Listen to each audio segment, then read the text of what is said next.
हम कुसुम झा एकटा खिस्सा कहानी लऽ कऽ अयलहुँ हँ। खिस्सा कहानी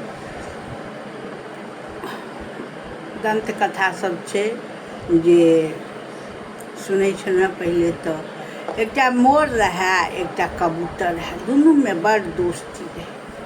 दुनूमे जे बड़ दोस्ती रहै कि ने, तऽ कहलकै कि कबूतर जे हम सासुर जाइ छी, तऽ मोरसँ पैर मङ्गलकै। तऽ पैर मङ्गलकै तऽ ओ कहलकै नहि हम केना देबौ पैर, तऽ नहि हम सासुर जाइ छी, लोक की कहत से हमरा दऽ दे।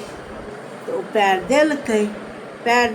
जहन फेर सासुरसँ जहन अयलै कबूतर, तऽ गेलै माँगऽ लए जे हमर पैर दऽ दे, तू जे हमर पैर लेने छै से दऽ दे।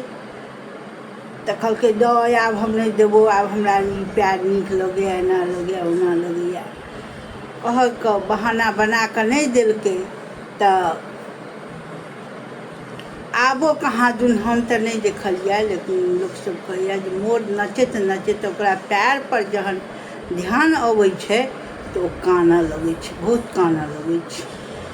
तऽ ईसब दन्तकथा छै, खिस्सा कहानी हम सुनेलहुँ हँ। केहन लागल से कहब। हमरा जे खिस्सा सब बुझल अइ से अहाँ सबके अहिना हम कुसुम झा सुनबैत रहब। प्रणाम।